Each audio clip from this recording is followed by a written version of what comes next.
नमस्कार दोस्तों, ढोल में पोल चैनल में आप सब मित्रों का हार्दिक स्वागत करता हूं। दोस्तों, हमारे देश में ऐसी कोई भी बात नहीं है जो असंभव हो।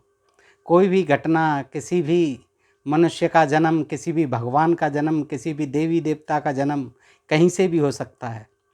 पशुओं से हो सकता है, वृक्षों से हो सकता है, घास फूस से हो सकता है, मछली के अंडे से हो सकता है, मगर से हो सकता है, हिरणी से हो सकता है, कछुए से हो सकता है, घास फूस से हो सकता है, कहीं से भी हो सकता है। ये केवल हमारे देश में ही संभव हुआ है दोस्तों। और ये विभिन्न प्रसंग जो है, ये बड़े रोचक प्रसंग आप जो है ढोल में पोल चैनल के माध्यम से दोस्तों सुन रहे हैं, जो कि हमारे विभिन्न धर्म ग्रंथों में लिखे पड़े हैं। दोस्तों, इसी तरह से आपने एक विशेष महान संत हुए हैं हमारे देश में, गुरु गोरखनाथ जी जिन्हें कहा जाता है। और गुरु गोरखनाथ जी को बहुत ही योगी, महान, पहुंचा हुआ चमत्कारिक संत बताते हैं हमारे देश में। दोस्तों, उनकी भी कथा जन्म की बड़ी रोचक है। और जैसा कि नाम से प्रतीत होता है गोरखनाथ, तो गो का मतलब गाय, गाय से कहीं ना कहीं उनका संबंध है। और ये माना जाता है कि वो गाय से पैदा हुए, लेकिन ऐसा नहीं है। वो गाय से पैदा नहीं हुए, वो गाय के गोबर से, और गोबर से भी पैदा नहीं हुए। गाय के गोबर का जो ढेर होता है, घूरा होता है, उससे वो 12 साल तक जो पुराना हो गया पड़ा हुआ घूरा, जिस पर कूड़ा करकट अन्य भी डालते हैं लोग जो है, कूड़े करकट पे और गोबर आदि, तो उससे वो 12 साल बाद किस तरह से गुरु गोरखनाथ जी पैदा होते हैं दोस्तों, बड़ा ही रोचक प्रसंग है। वैसे मैं इसके बारे में आपको ये भी बता दूं कि हमारे देश में जितने भी महान संत और जो महान लोग हुए हैं, महापुरुष हुए हैं, वो अगर शूद्र वंश से हुए हैं, शूद्र कुल में हुए हैं, शूद्र वर्ण में पैदा हुए हैं, तो उनके बारे में इन धर्म अवलंबियों ने, धर्म के लोगों ने, धर्म के ठेकेदारों ने यह प्रचारित कर दिया कि वो मछली से पैदा हुए, क्योंकि उनको शर्म आती थी कि वो किसी ब्राह्मणी से पैदा हुए, किसी शूद्र के संसर्ग से। शूद्र पिता था या फिर ब्राह्मण पिता था, शूद्र माता थी, तो उनको कहने में संकोच आता है।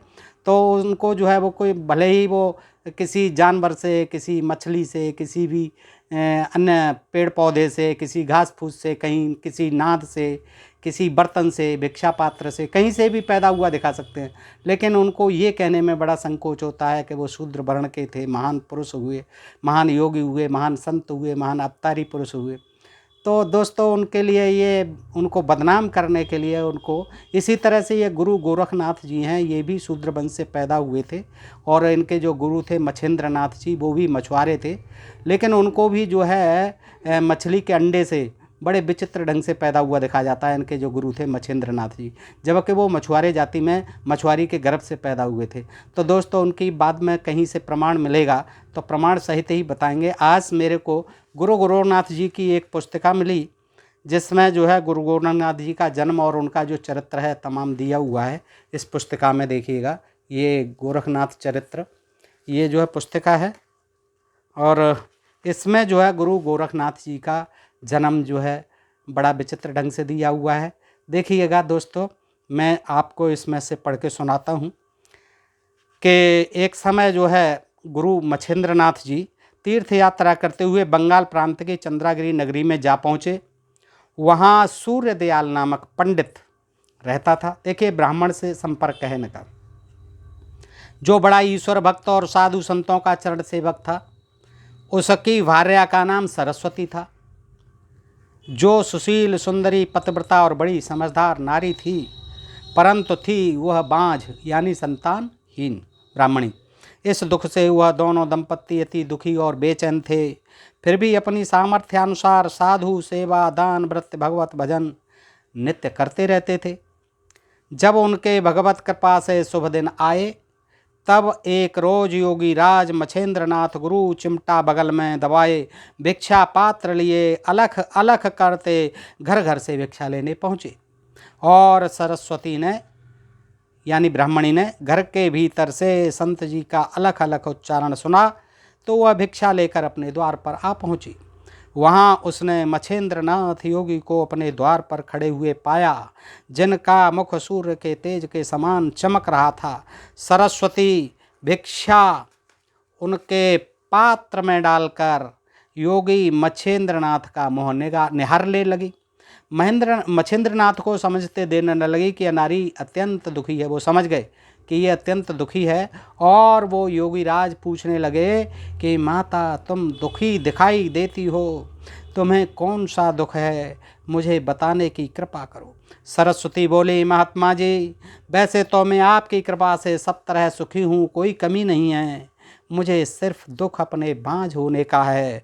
अगर आपकी दया से मुझे पुत्र की प्राप्ति हो जाए तो मैं पूर्ण रूप से सुखी हो जाऊंगे।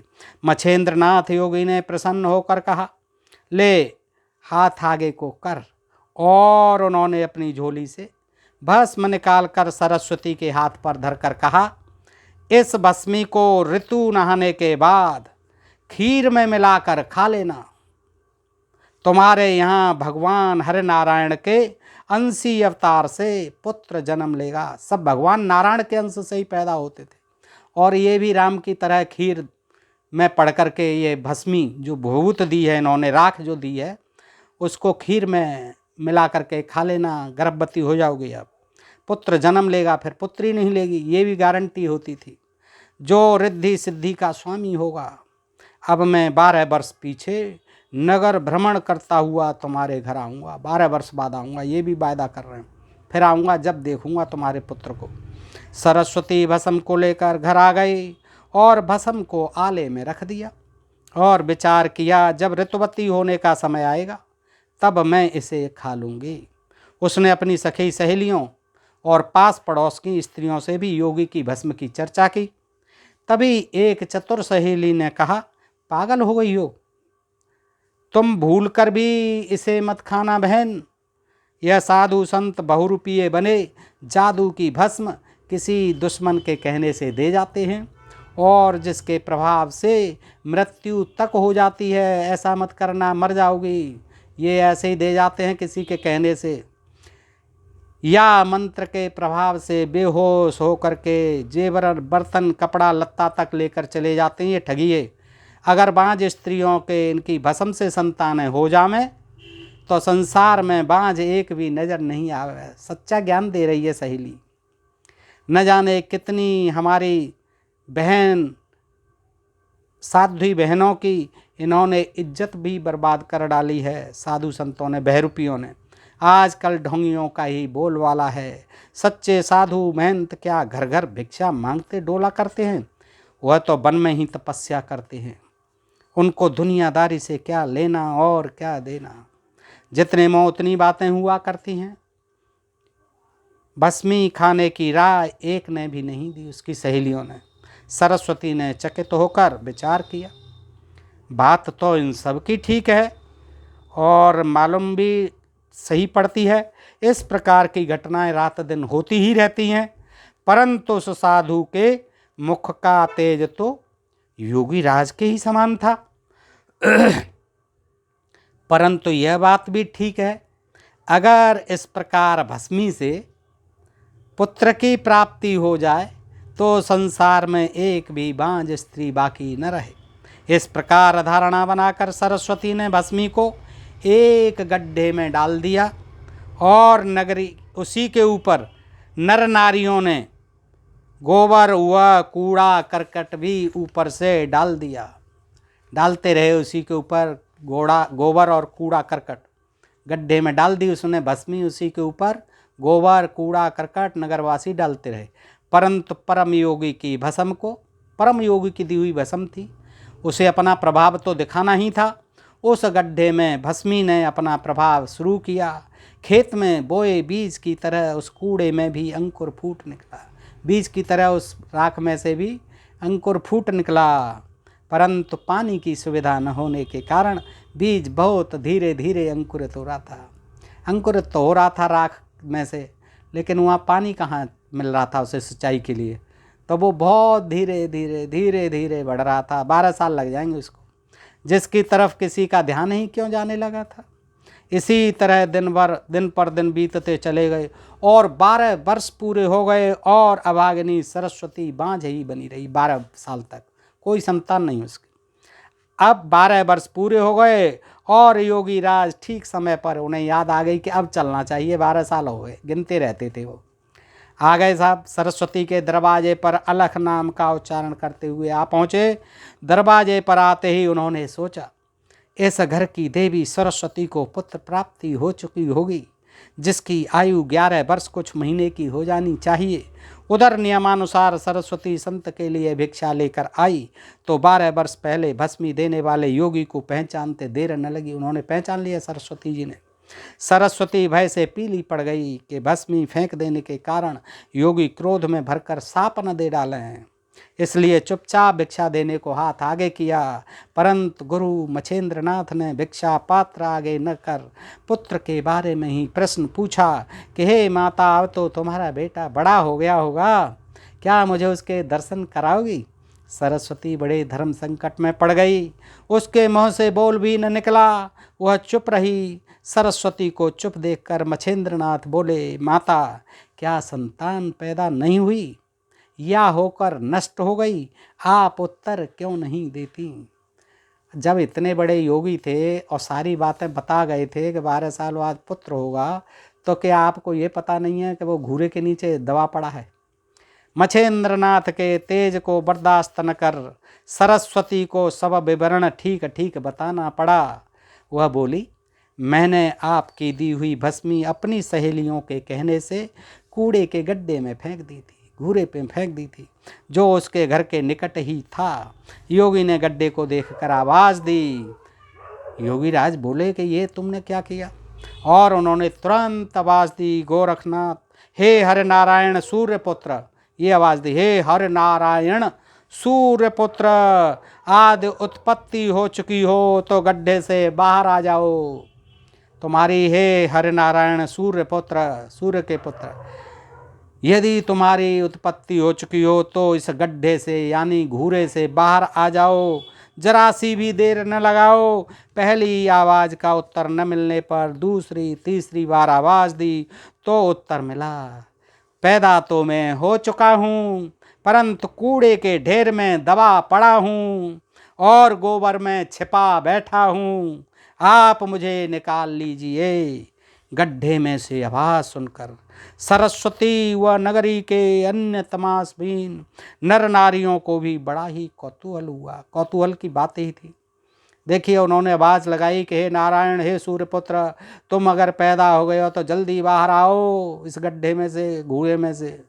तो वहाँ से आवाज़ आती है कि मैं पैदा तो 12 साल पहले ही हो चुका हूँ, लेकिन इस गड्ढे में, इस घूरे में दबा पड़ा हूँ, मुझे निकालिए। और इस आवाज़ को सुनते ही वहाँ के नर नारी बड़े कौतूहलवश वहाँ इकट्ठे हो गए और क्या करने लगे, नगरवासियों ने चटपट कूड़ा उठाया तो गोबर में से अत्यंत तेजधारी रूपवान बालक निकल पड़ा।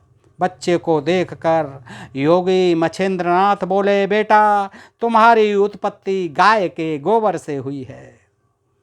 देखिएगा क्या बोले कि गाय के गोबर से हुई है, जेनिका घूरे से हुई है, गाय के गोबर से हुई है, इसलिए मैं तुम्हारा नाम गोरखनाथ रखता हूँ। नामकरण भी तुरंत कर दिया।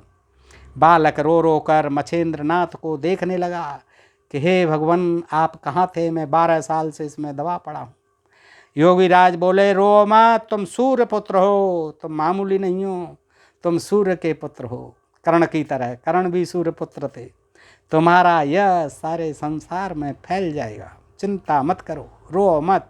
ऐसे तपस्वी बालक को देखकर सरस्वती यानी उसी ब्राह्मणी के नैनों से मोती के माफिक नीर बरसने लगा। अब बताइए, ब्राह्मणी को जोड़ दिया, ब्राह्मणी से क्या लेना देना था? वो तो राख से पैदा हो गए योगी की उससे। लेकिन इसमें यही है कि योगी मछेंद्रनाथ भी मछुआरे जाति के थे और ब्राह्मणी से उनका संपर्क हुआ, गुरु गोरखनाथ जी पैदा हुए थे। अब इस बात को इन ब्राह्मणों ने दबाने के लिए ये कहानी गढ़ दी गई कि गुरु गोरखनाथ जी इस तरह से गाय के गोबर से घूरे में से 12 साल बाद पैदा हुए। तो दोस्तों, ये कहानी है, ये अपने तरीके से गढ़ देते हैं चाहे जैसे।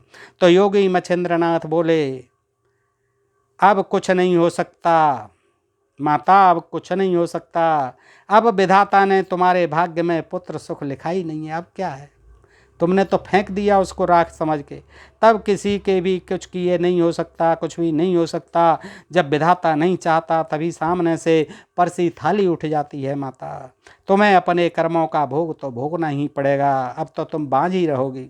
अब तो तुम अपने मन को इसी भांत संतोष दो कि प्रभु की इच्छा बिना पत्ता भी नहीं हिल सकता। अब तो परमात्मा के गुण गाओ जिससे तुम्हारे पिछले किए हुए पाप नष्ट हो जाएं, पिछले किए हुए पूर्व जन्मों के। पुत्र कोई सदगति का कारण नहीं है, ये नई ज्ञान दे रहे हैं। पुत्र कोई क्यों चिंता करते हो पुत्र के लिए? कहते हैं कि पुत्रों बिना पितरों का उद्धार नहीं होता है, श्राद्ध किए बिना नहीं होता है। ऐसा कुछ नहीं है। ये मच्छेंद्र नाथ जी जो है इस तरह की ये जो व्यवस्था थी वर्णवादी और उसका विरोध करते थे, और गोरखनाथ जी भी करते थे, इसलिए उनकी ये बदनाम करने के लिए इस तरह की दोस्तों ये कहानी रची गई है। तो वो कहते हैं पुत्र कोई सदगति का कारण नहीं है, पुत्र को पुत्र निकल जाए तो जीवन पर्यंत जलना ही पड़ता है। पुत्र को पुत्र भी तो हो जाते हैं। इस प्रकार योगी मच्छेंद्रनाथ सरस्वती को धीर बधा करके गोरखनाथ को नाथ संप्रदाय में दाखिल कर लिया। उनका नाथ संप्रदाय चला था, ये शायद नवे ये गोरखनाथ का गोरखपुर भी उन्हीं के नाम से पड़ा है, गोरखपुर का नाम। और वहाँ जो मठ है गोरखनाथ का वो उसमें नवे शायद 9वें या 10वें ये मठाधीश हैं योगी महाराज जी जो हमारे मुख्यमंत्री हैं। तो ये जो है इनका ये चलता है मत जो है गोरखनाथ का। कुछ दिन बाद मच्छेंद्रनाथ गोरखनाथ को अपने साथ ले तीर्थ यात्रा कराने के लिए चल दिए। यह दोनों गुरु चेले दिन में सफ़र करते और रात्र में किसी मठ मंदिर की पवित्र जगह में आसन लगाकर ठहर जाते। इस तरह से इनका ये मत चला था दोस्तों, और उसमें कोई जातिगत भेदभाव नहीं था। प्रारंभ में सभी जातियों के लोग उसमें आते जाते थे और उनके विचारों को सुनते थे, और वो ये जातिवादी व्यवस्था, वर्णवादी व्यवस्था, भेदभाव वाली व्यवस्था, छुआछूत के विरुद्ध ये एक मत जो है काम करता था इनका, मच्छेंद्रनाथ का और गुरु गोरखनाथ का। वो निस्संदेह जो है शूद्र वर्ण में पैदा हुए थे, और वो ब्राह्मणों के संपर्क से शूद्र जातियों से ही संबंध रखते थे जन्म के कारण भी। इसलिए इस तरह के ये बदनाम करने के लिए उनको गोबर से पैदा हुए और गाय के गोबर से पैदा हुए, घूरे से पैदा हुए, 12 साल बाद पैदा हुए, भस्मी से पैदा हुए, जैसी कि अन्य कहानियाँ तमाम महापुरुषों की और ऋषियों की लिखी हैं, ऐसे ही इनकी भी लिख दी है दोस्तों। मैंने ये आपके सामने रखा। अगर आपको ये प्रसंग अच्छा लगे तो अपने दोस्तों में शेयर करें दोस्तों। और आपका बहुत बहुत आभार कि आपने अल्प समय में अपने प्रिय चैनल ढोल में पोल को लोकप्रिय बनाने के लिए तमाम बड़ी मात्रा में सब्सक्राइब कर रहे हैं दोस्तों, और कर चुके हैं। मैं आप सबका हृदय से आभार व्यक्त करता हूं दोस्तों। सुनने के लिए बहुत बहुत आभार। नमस्कार। जय हिंद, जय भारत।